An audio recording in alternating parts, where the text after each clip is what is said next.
دارس على الابواب وده موسم الناجتس. تعالي اقولك احلى واسهل طريقه. عندي نص كيلو من صدور الفراخ، كنت مقطعاها قطع صغيره ومتبلاها بملح وفلفل اسود وبصل متقطع كبير. هاخدها كده واصفيها من الميه بتاعتها واحطها في الكبه وافرمها. عندي بطاطايه حجمها صغير كنت سلقاها بقشرها وبعدين هحطها في الكبه وافرمها. هحطها على الفراخ المفرومه وابدا احط التوابل: نص معلقه صغيره من الملح، نص معلقه من الفلفل الاسود، بابريكا مدخنه، ربع معلقة من الثوم الباودر، وربع معلقة من البصل الباودر. هعجن بقى المكونات دي كلها مع بعض، ولو حسيتوا ان الخليط شوية لسه بيلزق هحط عليه معلقة كبيرة من النشا. هبدأ أشكله. أهم حاجة أدهن إيدي والسطح اللي أنا بشتغل عليه بزيت. عندي هنا القطعات اللي على شكل نجوم أو وردة أو أي حاجة، بحط فيها الخليط وببدأ أدوس عليه كده بحيث إن هو يعمل الشكل اللي أنا عايزاه. طبعا هنا أنا عملت شكل نجمة وشكل وردة، وزي ما قلتلكوا أنا بدهن القطاعة نفسها وبدهن إيدي بزيت كويس جدا، وده بيساعدني في التشكيل. لو مش متوفر القطعات ممكن تحطوه بين كيسين مدهونين بزيت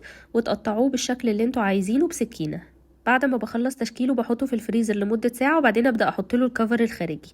بحطه في دقيق وبعدها بيض وبعد كده الخلطة المقرمشة دي، ودي بجيبها من عند اي عطار بقول له عايزة خلطة الفراخ المقرمشة. بتبقى حاجة كده شبه الكورن فليكس المطحون، بتدي قرمشة حلوة قوي وفي منها حار وعادي. الكمية دي عملت معايا 17 قطعة من الناجتس، بجد موفرة وطعمها حلو قوي وهتعجب الولاد. جربوها وقولوا لي رأيكم.